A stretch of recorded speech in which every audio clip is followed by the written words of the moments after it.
한 주간 잘 지내셨습니까? 네. 한 주간 잘 지내셨습니까? 네. 우리가 이렇게 이제 늘 평소에 인사를 합니다. 그런데 이제 이렇게 인사할 때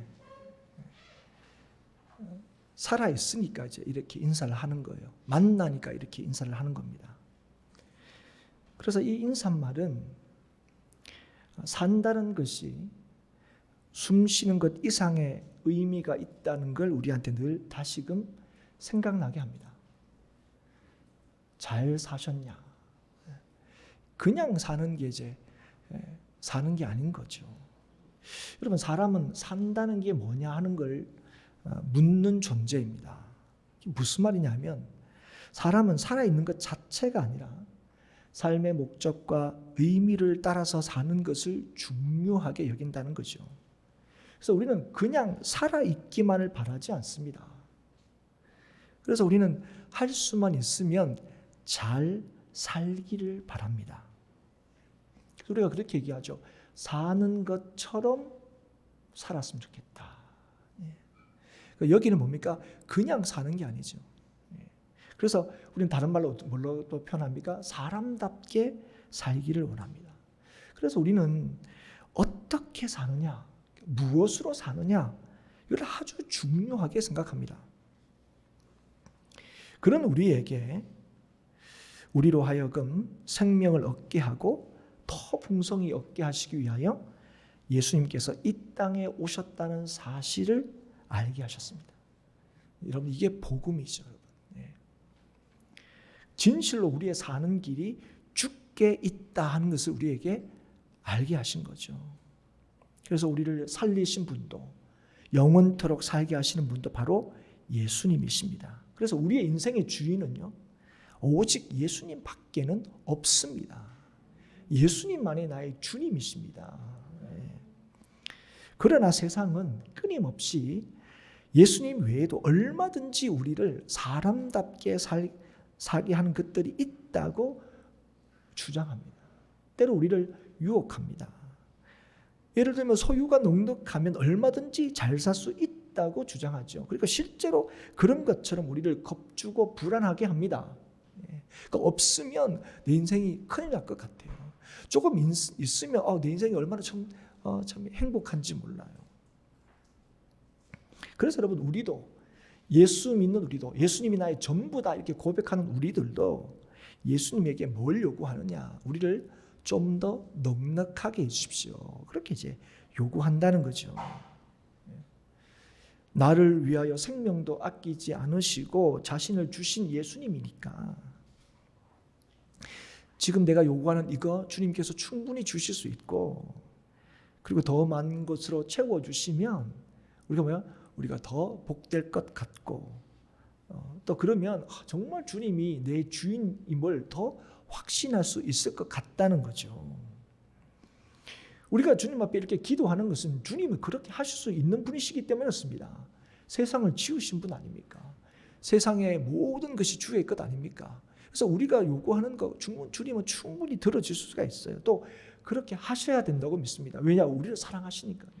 우리가 그렇게 원하니까. 그게 있으면 우리는 더 나을 거라고 생각하는데 그거 좀 주셨으면 좋겠다. 주시면 우리는 굉장히 신납니다. 역시 예수님밖에 없어. 그런데 이걸 안 주면 또 다르죠. 오늘 무리 중에 한 사람이 예수님께 요구하는 것도 바로 이런 것이었습니다. 오늘 이 한 사람이 예수님께 와서 뭘 요구하냐면 형에게 유산을 자신과 나누도록 말해달라, 그 요청을 하고 있습니다. 아마 요 23절의 말씀을 통해서 우리가 충분히 짐작할 수 있는 것이 아마 이 사람, 형이라고 했으니까 동생이 되는 사람이겠죠. 이 동생이 부모님이 돌아가시고 난 뒤에 유산을 상속받는 과정에서 자기가 생각할 때는 자신의 정당한 몫을 받지 못했다고 여긴 것 같아요. 그러니까 정당한 몫을 받을 수 있도록 예수님 좀 어떻게 좀 해주십시오. 그렇게 이제 요청을 한 것으로 보입니다. 그럼 왜 이런 거 하려면 어디로 가야 됩니까? 그때도 그렇고 지금도 그렇고 이런 거 어디서 해결합니까? 재판정에서 해결하죠. 이걸 그렇게 생각이 든다. 사실 이것만큼 참 안타까운 게 없죠. 자녀들이 부모 재산 가지고, 그죠? 이 법원에 가서 싸운다는 것, 참 이거 참 보통 일이 아닙니다. 그런데 오늘 지금 이 사람이 예수님께 그러면 이걸 요청한 이유가 뭐냐? 어쩌면 뭐 100번 양보해서 야 이걸 법원에서까지 가서 다투는 건 이건 아닌 것 같다. 근데 예수님이라면 이걸 충분히 해줄 수 있을 것 같다. 그렇게 생각을 했다는 겁니다. 예수님이라면 정당하게 자기가 생각하는 정당한 분배, 그죠? 정당한 상속의 어떤 분할, 이런 걸 예수님이라면 이거 잘 하실 수 있을 거다. 그렇게 이제 생각을 했을 거고, 그리고 예수님이 그렇게 판단하셔서 얘기하시면 형도 그 얘기를 받아들일 만큼 예수님이 그런 권위를 가지고 있다고 생각했기 때문일 것입니다. 그래서 예수님께 와서 이제 이렇게 요구하죠. 예수님 좀 어떻게 잘 좀 정리해 주십시오. 판단해 주십시오. 그래서 형한테 좀 이렇게 얘기해 주십시오. 그렇게 요청하는 거예요. 그런데 예수님께서 이 요청을 거절하고 계십니다. 그리고 이 동생이 하고 있는 이 요구를 탐심으로, 그러니까 이걸 왜 나한테 요구하느냐 할 때 그 동기를 탐심으로 규정합니다. 더 많이 가지려고 하는 마음으로 그렇게 규정하고 계신다는 거예요. 그러면서 이걸 가지고 예수님이 무리들에게 뭘 말씀하고 있냐면, 삶에서 진실로 중요한 것은 더 많이 소유하는 데 있는 것이 아니다 하는 것을 이걸 통해서 무리들에게 가르치고 계십니다. 이게 오늘 우리가 읽는 이 본문의 내용입니다. 예수님은 요한복음 10장에 선한 목자의 비유에서 이렇게 말씀하십니다. 10절에 내가 온 것은 양으로 생명을 얻게 하고 더 풍성히 얻게 하려는 것이라. 우리의 생명은 주님께 있으며 주님이 우리의 생명을 더 풍성하게 하신다는 것입니다. 주님이. 그런데 여러분, 우리는 뭐가 우리의 삶을 풍성하게 한다고 생각하냐면, 예수님께서 우리가 원하는 것을 들어주심으로 우리의 문제가 해결이 되면 우리는 더 풍성해진다고 생각합니다. 예수님이 내 문제를 하나하나 잘 해결해 주시면 나는 더 잘 살아갈 수 있을 거라고, 더 믿음대로 살 수 있을 거라고 그렇게 여기지요. 그래서 지금 이 예수님께 나온 이 사람도 자신이 생각하는 공정한 상속의 분할이 되면 내가 더 풍요롭고 더 안전한 삶을 살고 더 믿음 생활 잘 할 거라고 생각하고 있는 거예요. 그래서 예수님께 나와서 요청을 하고 있는데, 예수님은 그 요청을 거절하시면서 생명의 가치라는 것이 소유로 평가되는 게 아니다 하는 것을 말씀하고 있다는 겁니다. 다시 말하면 우리의 삶의 가치라는 게, 삶의 의미, 아니면 더 적극적으로 삶이 정말 풍요로운 것, 정말 사는 것처럼 사는 것, 이런 것은 소유의 많고 적음에 달려있는 것이 아니다, 그렇게 말씀하고 계시는 거예요. 그런데 여러분, 우리는 사실은 이 말씀을 딱 들으면 아멘 이렇게 되기보다는 지금도 아무도 아멘 안 하시는 것처럼 이 말씀이 선뜻 이해가 되지 않아요. 왜냐하면 소유가 더 넉넉해지면 우리의 삶의 가치가 더해질 거라고 우리가 생각하기 때문에 그래요. 아니, 더 많아지면 우리의 소유에 넉넉해지면 더 행복해질 거라고 우리가 다 생각하지 않습니까? 더 힘 있는 삶을, 더 나은 삶을 살 수 있을 거라고 우리가 믿기 때문에 그렇습니다. 그건 우리만 그렇게 생각하는 게 아니죠. 예수님 당시에도 사람들은 이 부에 대해서 굉장히 긍정적이었습니다. 이 공간복음 마태, 마가, 누가복음에 보면 예수님께서 낙타가 바늘기로 들어가는 게 부자가 하나님 나라로 들어가는 것보다 더 쉽다, 이 말씀을 다 기록하고 있는 것을 보게 됩니다. 그러니까 이 얘기를 듣는 사람들이 때로는 제자로 드러나기도 하고 때로는 사람들 이렇게 이제 나타나기도 하는데요. 그런데 이 예수님의 이 얘기를 들을 때마다, 그게 제자든 사람들이든 이 얘기를 들을 때마다 그들의 반응이 뭔지 아셨습니까? 놀란 거예요. 아, 그렇죠. 부자가 어떻게 천국 가겠습니까? 이게 아니고, 아니, 부자가 천국 들어가는 게 그렇게 어렵다고요? 그러면서 그 다음에 하는 말이 뭡니까? 그럼 누가 구원을 받을 수 있겠습니까? 그게 그 당시에 사람들의 반응이었습니다. 제자들의 반응이었죠. 왜냐하면 부라는 것은 하나님의 주시는 복이다, 이렇게 이해했기 때문에 그렇습니다. 오늘 이 말씀을 하실 때도 아마 여기에는 이 무리들의 반응이 나타나 있지 않지만 오늘 생명이 그 소유의 넉넉함이 있지 않다 그렇게 말씀하셨을 때 그 말씀을 제대로 들은 사람은 아니 그게 무슨 말이야 웅성웅성했을 것이 틀림이 없습니다. 그래서 그 다음에 예수님께서 사람의 생명이 넉넉한 소유에 있는 것이 아니다 하는 것을 가르치기 위해서 한 비유를 들고 계시는 것을 우리는 보게 됩니다. 그게 16절부터 시작되는 비유입니다. 이 비유에는 한 부자가 등장을 하지요. 그는 부자였습니다. 그런데 지금 어떤 일이 그에게 생긴 겁니까? 그 밭에 소출이 풍성해졌다. 풍성했다 이렇게 얘기하는 거예요. 원래 부자였는데 더 부자가 되었다. 그러니까 지금 이 부자가 맞게 된 상황이에요. 그런데 우리 같으면 와 좋겠다 싶은 생각이 들죠 여러분. 원래 잘 사는데 더 잘 살게 되었다. 그럼 우리가 다 원하는 겁니다. 이게. 그런데 이 사람에게 고민이 생겼어요. 그게 뭐냐면 이 많이 거둬 너무 많이 거둬 이걸 어떻게 해야 될지 모르겠다는 거예요. 그러니까 그런 고민의 이유를 가만히 봤더니 왜 그런 고민을 하나 좋을 건데 봤더니 기존에 있는 곳간에는 자기가 거둔 이 소출 이걸 다 저장할 수가 없었기 때문에 이제 고심하는 거예요. 이거 다 어떻게 하나. 여러분 우리도 이런 고민하고 싶죠 여러분. 그래서 우리가 참 이 은혜가 여러분에게도 있기를 바랍니다. 이렇게 딱 얘기하면 여러분 잠도 안 주무시고 할렐루야 하면서 목사님이 웬일이래 막 그런 말씀도 하시고 막 그럴 텐데 오늘 이런 이제 고민을 하다가 고민 끝에 어떤 결정을 내리게 됩니까? 그 곳간을 헐고 더 큰 곳간을 지어서 거기다가 이 많은 소출을 다 쌓아두어야 되겠다 하는 계획을 딱 세우게 됩니다. 자 이렇게 딱 계획을 하니까 이게 딱 이런 고심 끝에 이런 결정이 딱 내려지니까 이제 그 다음에 어떤 마음이 딱 든 거죠? 이제 평안히 쉬고 먹고 마시고 즐거워할 수 있을 거라고 생각했습니다.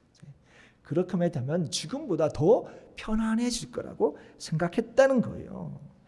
그의 고민은 그의 계획으로 인해서 해결이 되고 이제 더 행복한 삶이 펼쳐질 거다 확신했다는 겁니다. 여러분 우리가 지금 부작하고 있는 고민 우리도 다 하고 싶다 그랬어요. 이런 고민하고 싶습니다. 이런 고민 딴 거 말고 이런 고민 어떡하냐 이 많은 걸 어떡하냐. 여러분 몇 주 전에 온가족 주일 때 뻥튀기 받으셨죠? 이거 어떻게 하지? 막 그러잖아요. 행복하잖아요. 여러분. 옆집에 좀 나눠줄까? 여러분 그런 생각을 뭐 하시는 분도 계세요. 이거 어떡하지? 뻥튀기 말고 그죠? 돈이 막 그렇게 쌓이고 이거 어떡하지? 이런 고민을 이런 고민 와 이게 하나님의 복이라고 우리는 생각합니다. 그리고 그 고민을 해결하는 방식이나 그리고 그 고민을 해결함으로 인해서 그가 얻게 될 그 결과들 그가 하고 있는 생각들을 보면서 우리는 그게 이상하다 이렇게 여기거나 아니면 그게 잘못됐다 그렇게 생각하지 않습니다. 그러니까 부자인데 더 부자가 됐다. 이게 우리가 바라는 거고 부러워하는 거라 그랬습니다. 그리고 그 부를 축적하고 또 그 부를 통해서 더 풍요롭고 더 안전한 삶을 기대하는 거 그거 너무 자연스럽지 않습니까? 여러분 이런 삶은 누구나 꿈꾸지요. 그리고 우리는 이런 삶을 어떻게 평가합니까? 이런 사람이 자신의 삶에 열심히 사람이죠. 여러분 부자가 소출을 많이 얻을 때 그냥 막 가만히 있어서 소출을 얻었겠습니까? 우리가 알잖아요. 야 부자는 그냥 되는 게 아니야. 얼마나 애를 쓰는지 몰라. 얼마나 열심히 사는지 몰라. 우리가 다 그렇게 이해하지 않습니까? 그렇죠? 물론 뭐 갑자기 그렇게 되는 사람도 있지만 참 돈 버는 거 쉽지 않다. 우리가 다 아는 거 아닙니까? 그러니까 열심히 했으니까 이렇게 많은 소출을 거둔 거 아닌가 우리가 생각하고 이런 사람이 성공적인 삶을 사는 사람이다 우리가 이해하고 이런 사람이 어떤 사람입니까? 지혜로운 사람 아닌가? 지혜로운 삶을 사는 사람 아닌가? 우리가 다 그렇게 생각이 들지요. 그러니까 우리는 다 그렇게 생각합니다. 이 부자에 대해서 누가 그죠? 이 잘못된 인생을 살고 있다 이렇게 얘기할 사람은 아무도 없습니다. 그런데 여러분 오늘 20절에 보면 우리는 다 이 부자 얘기를 들으면서 야 부자 너무 좋다. 너무 부럽다. 나도 이런 삶 살고 싶다. 이렇게 하고 있는데 갑자기 20절에 하나님은 이렇게 시작합니다. 여러분 우리는 다 막 너무 좋겠다 이러는데 하나님은 이 부자를 어떻게 부르고 계십니까? 어떻게 평가하고 계십니까? 어리석은 자예요. 깜짝 놀랄입니다. 근데 뭐 하나님은 뭐 어리석다 말든 뭐 그렇게 하시든 말든 나는 좋아요. 나는 부러워요. 나는 그런 사람 삶을 좀 살고 싶어요. 여러분 그런 마음이 드십니까?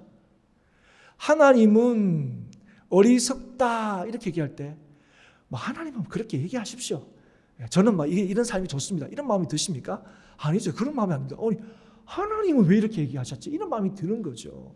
왜냐하면 하나님의 평가는요, 그냥 세상의 여러 가지 평가 중에 한 가지 평가가 아니라는 우리가 너무 잘 알고 있기 때문에 그렇습니다. 우리는 하나님의 평가를 절대로 무시할 수가 없어요. 우리가 하나님을 믿기 때문이기도 하지만 하나님이 어떤 분이신지 우리가 알기 때문에 그래요. 하나님은 온 세상을 지으신 분이죠. 하나님은 온 세상을 주의 뜻대로 다스리시는 분이시고요. 하나님은 주의 뜻대로 모든 것을 판단하시는 분이십니다.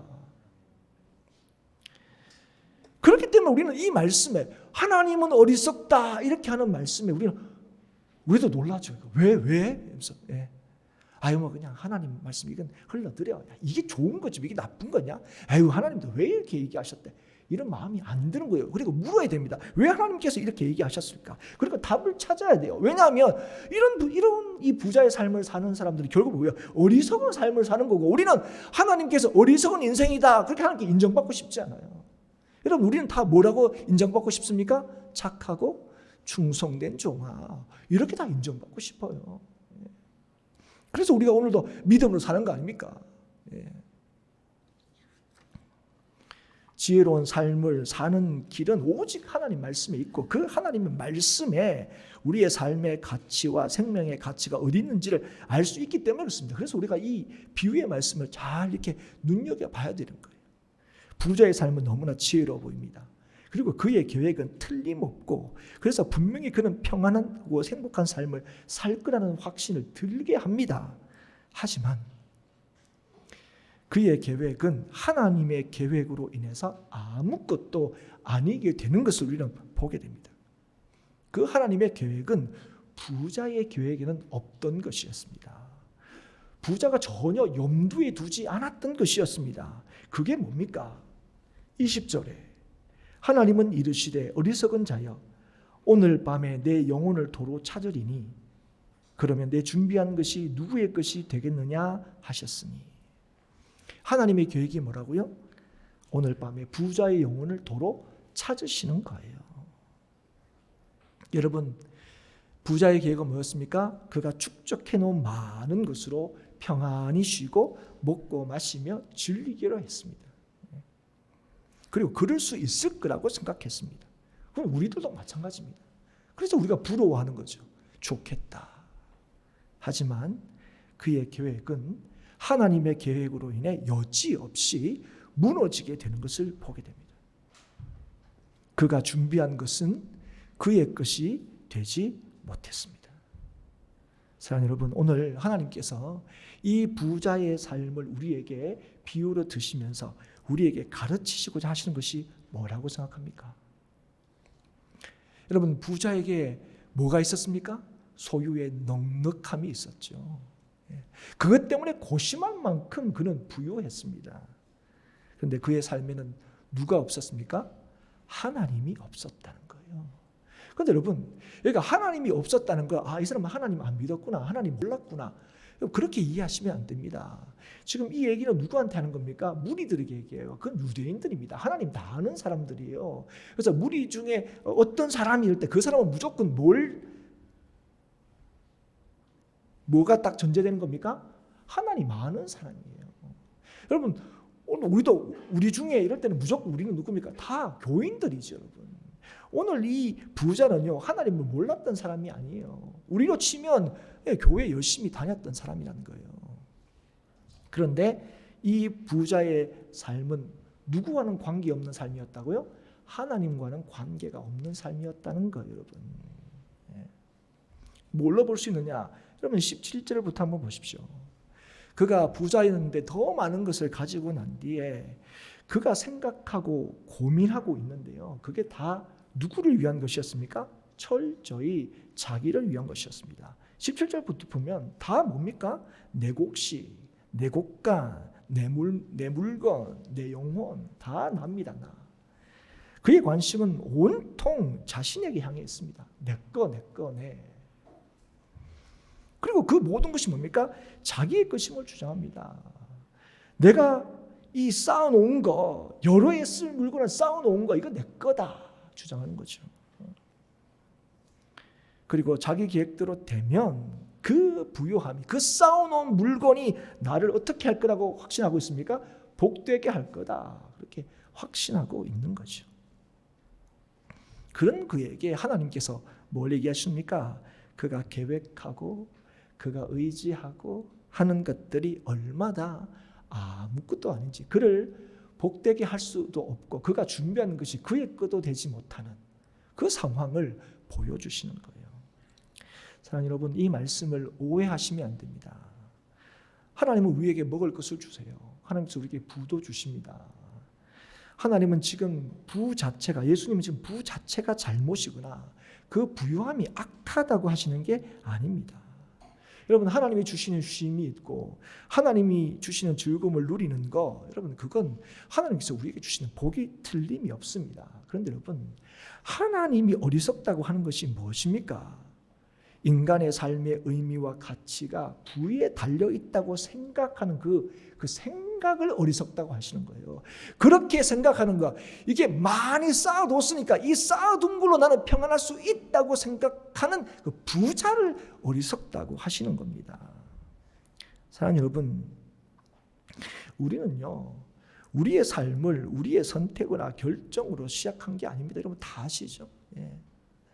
여러분, 여러분이 난 살았으면 좋겠다, 그렇게 생각하면서 여러분의 삶을 시작한 분은 아무도 안 계실 거예요. 예. 우리가 그렇게 얘기하잖아요. 우리 삶이 너무 힘들면 어떤 얘기합니까? 야, 죽지 못해서 산다. 여러분, 이 말 자체가 뭡니까?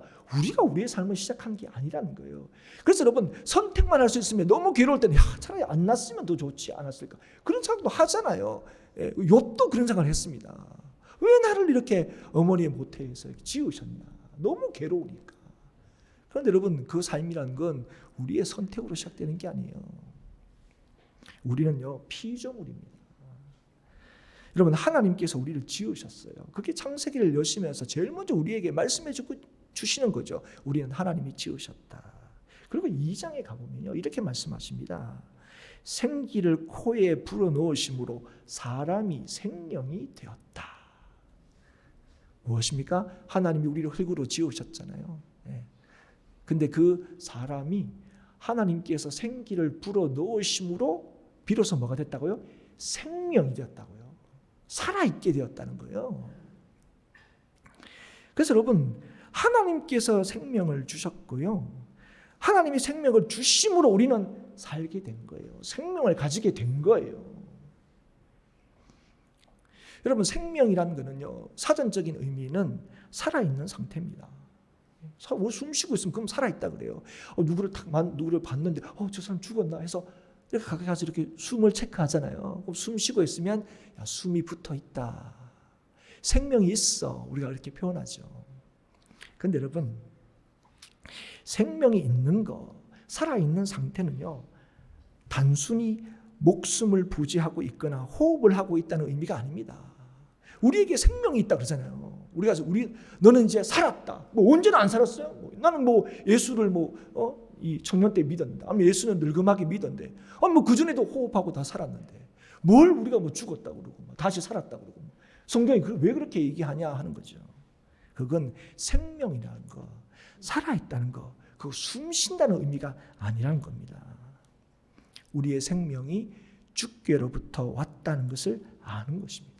그래서 생명이 있다는 것은 하나님과의 관계가 있다는 거예요. 하나님과의 관계 안에서 살아가고 있다는 거, 그게 뭐라고요? 생명이 있다는 거예요, 여러분.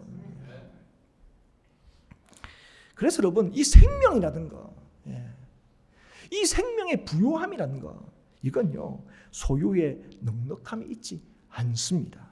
생명은요, 우리를 지으시고 우리를 온전히 책임지시는 하나님께 있고요, 죄로 인하여 죽었던 우리를 십자가에 죽으심으로 영원히 살리신 예수님께 우리의 생명이 있는 것입니다. 여러분, 왜 우리는 오늘도 예수님께로 나아갑니까? 여러분, 왜 우리는 예수님을 찾습니까? 여러분, 혹시 이 무리 중에 한 사람처럼 이것 때문에 혹시 예수님 찾는 거 아닙니까? 예수님은 내가 원하는 거 이루어질 수 있지. 내가 원하는 거 하나님께 주님께서 해결하실 수 있지. 그러면 내가 더 행복해질 수 있지. 그래서 혹시 우리가 예수님을 찾는 것 아닙니까?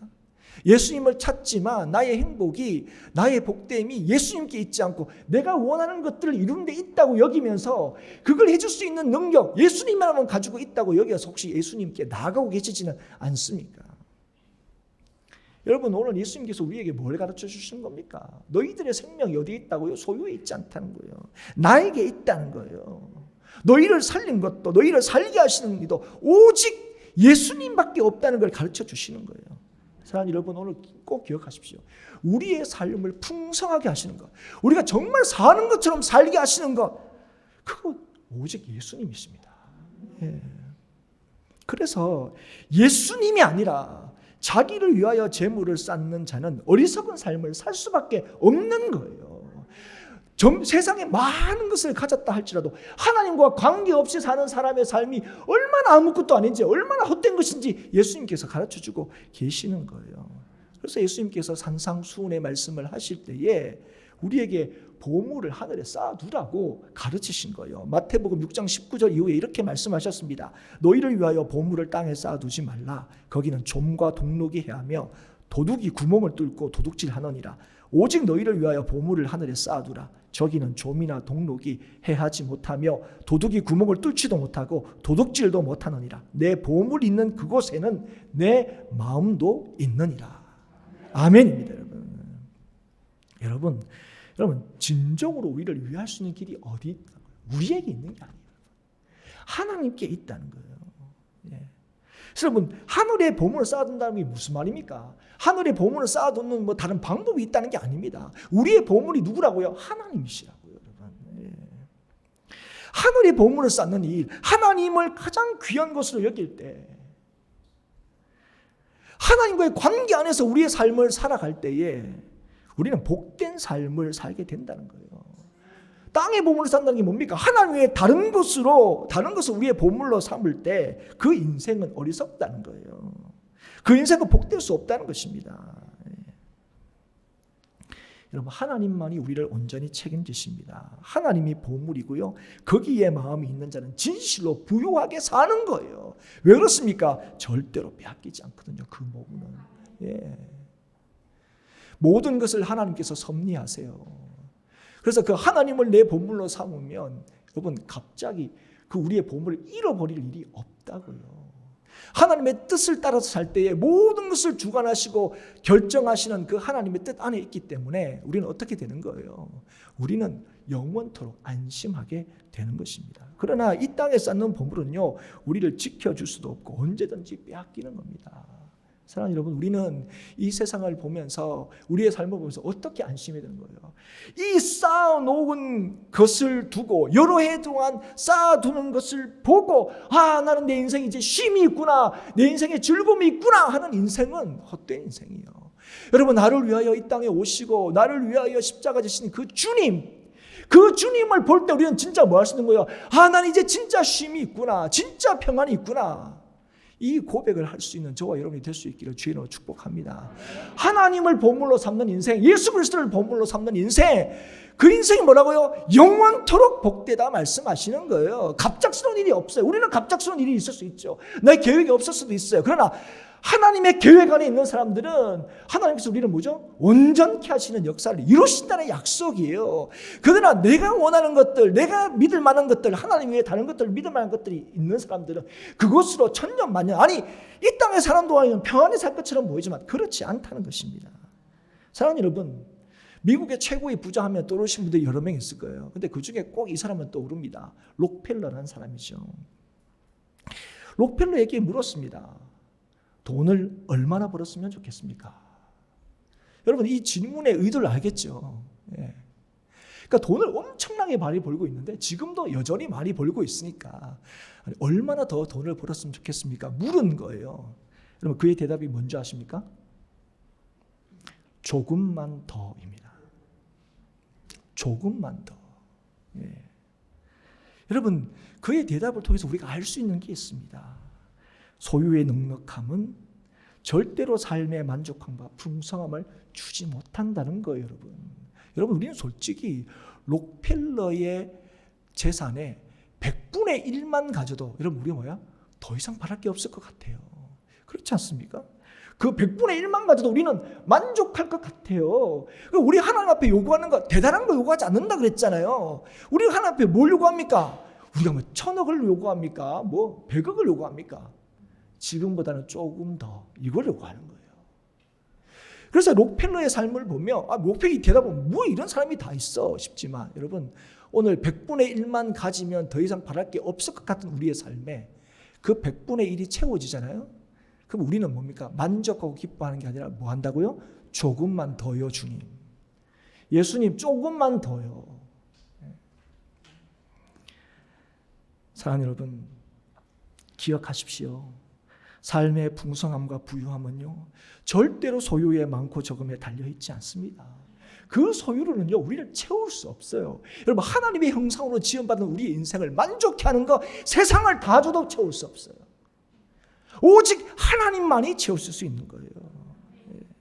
여러분, 우리가 예수 그리스도만으로 우리가 정말 만족하지 못하고 예수님만이 진짜 내 삶의 기쁨이고 예수 그리스도만이 진짜 내 삶의 감사라는 사실을 우리가 정말 깨닫고 믿지 못하면요, 우리는 언제나 주님 앞에 뭐 요구하죠? 조금만 더요, 주님. 조금만 더요. 그 조금만 더 때문에 염려하고요, 조금만 더 없어가지고 우리 때문에 불안하고요, 걱정하고요. 그렇게 하는 거예요, 여러분. 오늘 예수님께서 이 어리석은 부자의 비유를 통해서 우리에게 가르쳐 주시는 거, 진짜 우리가 예수님께 요구해야 되는 게 뭐냐는 거예요. 진짜 우리 인생에 필요한 것이 뭐냐는 걸 가르쳐 주고 계십니다. 무엇입니까? 나를 위하여 이 땅에 오신 주님, 나를 사랑하시되 죽기까지 사랑하시는 주님, 그 주님이 진실로 우리의 삶의 요구이고 필요이어야 한다는 것입니다. 예. 여러분, 이게 믿어지고 이게 여러분 우리의 삶의 믿음이 될 때 여러분, 우리는 많고 적음에 상관없이 주님으로 인하여 우리의 삶의 부유함을 누리는 거예요. 언제나 감사하고요, 언제나 기쁜 삶을 살게 되는 겁니다. 근데 이게 안 믿어지니까 주님께서 주시는 그게 부족해서 내가 오늘도 기뻐하지 못하는 것 같고, 주님께서 좀 아까워서 안 주시는 그것 때문에 내가 괴롭다고 자꾸 생각하는 겁니다. 여러분, 오늘도 우리의 머리털까지 세시는 주님이십니다. 우리를 눈동자처럼 지키시는 주님이십니다. 세상 끝날까지 우리와 함께 하시겠다고 약속하신 주님입니다. 그 주님이 왜 그렇게 약속하실 수 있었죠? 왜 그렇게 우리에게 말씀하십니까? 나를 살리시려고 우리를 위하여 피를 흘리시고 살을 찢으신 분이십니다. 우리의 모든 고통을 채우라 하신 분이십니다. 사랑하는 여러분, 오늘 그 주님이 우리의 삶의 만족과 기쁨과 안전이 된다는 사실을 이 아침에 다시 한번 깨달을 수 있기를 주의로 축복합니다. 우리의 생명은 결단코 소유해 있지 않고 분명히 오직 주님께만 있습니다. 이 믿음으로 오늘도 내일도 참 안식과 평안과 즐거움의 삶을 살아가는 저와 여러분이 될 수 있기를, 우리 행복한 교회 모든 성도들이 될 수 있기를 주의 이름으로 축복합니다.